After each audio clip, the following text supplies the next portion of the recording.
back, another grand slam for Warner. A grand slam for Masters! A grand slam for Masters! Oh, swung on, fly ball, right field, and lifted over the plate, all the way to the wall. It's gone! You've got to be kidding me!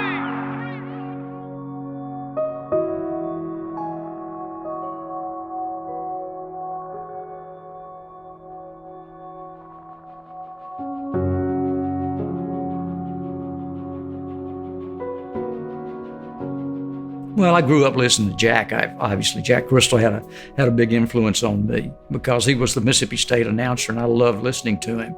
And I think I probably I didn't try to emulate Jack, but I think I took a lot of his way he critiqued the broadcast and tried to do things in a professional way. That was the big thing. He was such a professional. I got in my mind at a young age, I want to be an announcer.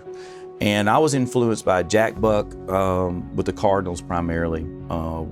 As a little kid, I'd listen to him on WELO and Tupelo. They carried him for years. I'm doing what I wanted to do since I can ever remember. I mean, growing up, my first influence was probably my dad. My dad was a big St. Louis Cardinals fan. He loved Stan Musial. So almost every night during baseball season, we'd be sitting on the back porch of my mom and dad's house there in Middletown, Ohio, with a white Zenith transistor radio, listening to Harry Carey and Jack Buck do the St. Louis Cardinal games. And it just mesmerized me. I'd sit there from the beginning of the broadcast to the end of the broadcast and thought, this has to be, what could be better than doing this? I was a big Cardinal fan growing up, and I loved Jack Buck. And I really thought he was a consummate professional baseball broadcaster. So I really loved Buck. And you know, there were some other guys that I liked to listen to. I listened to all the great old announcers. I mean, I used to go to bed with my radio, and I'd listen to Larry Munson when he was doing Vanderbilt. A lot of people don't even know he did Vanderbilt, but I used to listen. He used to do the Roy Skinner show after the Vanderbilt ball games. Roy Skinner was a coach way back then. I also would listen to West Coast with Vin Scully too, those AM stations that you could pick up. So I really fell in love with baseball and wanted to do it. And even as a little kid, I would grab a fat pencil and pretend like I was calling the game on television. So I was that nerdy about it, to be honest with you. And then through the years, I got closer to maybe possibly pursuing that as a career. Jack Crystal at Mississippi State, Stan Torgerson at Ole Miss, Jack Eaton at Memphis were in my area of influence. And they were really different to a certain degree, but probably more so than any others, those three. I came from a great area in southwest Ohio where there were so many great broadcasts. My dad was a Kentucky graduate, so Kaywood Ledford was doing the Kentucky games, and we'd listen to Kentucky games on WHAS radio out of Louisville. Van Vance was a guy I later got to know doing the Louisville games, who had done the Kentucky Colonels back in the old ABA days, so I listened to him. The Cincinnati Reds announcers at the time were Wade Hoyt, who had roomed with Babe Ruth growing up, and Joe Nuxall, who had played for the Reds, and later Marty Brennaman and Al Michaels doing the Reds games, and even in my hometown, a guy named Warren Johnson, who did all the Middletown high school games, football and basketball and Miami University. And I thought, could there be a better job than be the voice of the Middletown Middies? So those are my influences. I used to listen to John Ward and to John Ferguson, who was down at LSU, and obviously I listened to Bill Goodrich. I can think of so many of the different older broadcasters that I listened to. The other guy that I really liked to listen to was a guy named Joe Tate. He did the Cleveland Indians and the Cleveland Cavaliers back years ago. And I could pick him up on 3WE Cleveland, and he was a really good broadcaster, really good technician, and I listened to him. But I tried to take a little bit from a lot of different people, but the two that I would think influenced the way I broadcast the most would be Jack Buck and Jack Crystal. Right after I got hired, Jack Crystal was one of the first 5 people to call me, which was really cool. I thought that was pretty neat. And he said, "David, congratulations." He said, "That's awesome." He said, "Wonderful. I hope you have a long career, da-da-da-da-da." Of course, I have him on the phone. And I said, "Well, Mr. Jack, what is some advice you would give me?" He said, give the score a lot, give the score till you're sick of it, and maybe you've given it enough, which was a great piece of advice. And he said, cut out all the bull. Now, I didn't take that advice as well because I'm more adding a whole lot of notes and a lot of bull that Jack didn't fool with. But it was really cool. And when I first went into the SEC in general with the 3 sports, there were a lot of announcers that were been there for several years, were legacy type announcers.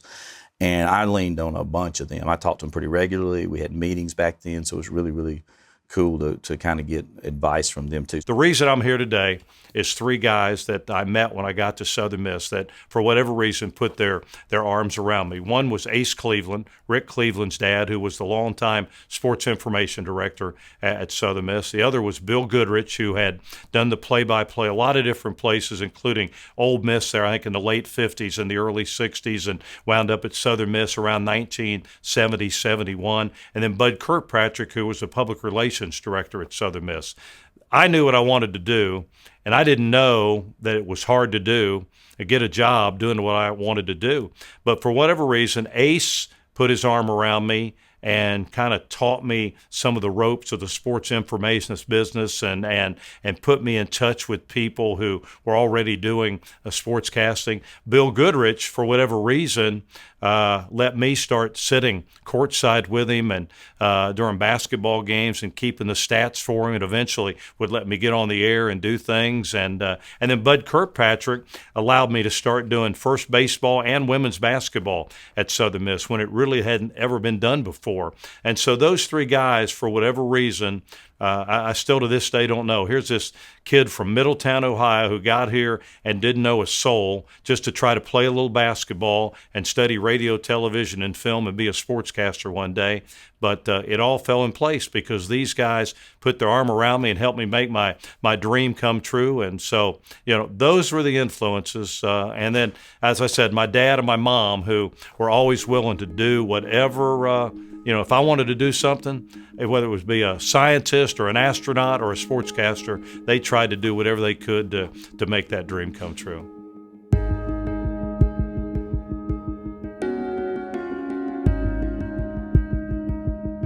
And I made up my mind, and I even teach a class at Ole Miss and tell people, don't mock folks. I can hear high school announcers, even in our state, that they'll use terminology very similar to mine or similar to Jim, and that's all fine and dandy. If you find somebody you like, you can kind of develop your style after them. And then start practicing. I practiced for 2 years on a tape recorder in front of a TV or sitting at a high school game somewhere before I got something put together that I thought anybody would even listen to. I mean, I'm not sure anybody wants to do that today, but I really think that's what you got to do. And then you got to be able to be willing to start at somewhere that's not going to be, it's not going to pay you a lot of money. Well, you got to do it. You can study it in a book. You can listen to somebody else do it, and that's good too. But you just got to sit down. You got to find some avenues to get behind the microphone. Whether it's, I know that some of the first things I ever did, and I'm sure, David Kellum and Jim Ellis did the same thing. The first games I ever did, and I didn't know that what I was doing, were high school games while I was still in school here at Southern Miss. The best thing is you got to do stuff. I mean, a lot of people think that the degree is wonderful, and I'm not throwing degrees under the bus. You need the degrees, and they can be separators. But while you're in college, you need to do games. Go bang on somebody's door at a radio station, run the board, try to do high school. I did high school football, baseball, basketball. I did tennis one time for Ole Miss, Whatever you could do, you build something, because they want to know what you sound like. If you're doing television, they want to know what you look like. They want to know your presence, and start working on improving your voice. If you get to the end of your college run and you're a journalism student, you really haven't done anything, you're in trouble. I mean, you really got to go out and do things. And my advice is to be yourself. My mother was professor of theater at Ole Miss before we lost her several years ago. And she always had this line, and I was in theater too for a while. She said, if you can't act, don't act. And so I thought, okay, I don't know if she's telling me get out of theater and get in sport, what she's telling me. But the point being that don't try to be somebody else. You've got to be yourself. You can improve your voice, you can improve your style, you can improve your terminology and all of those things. You can get better at the craft.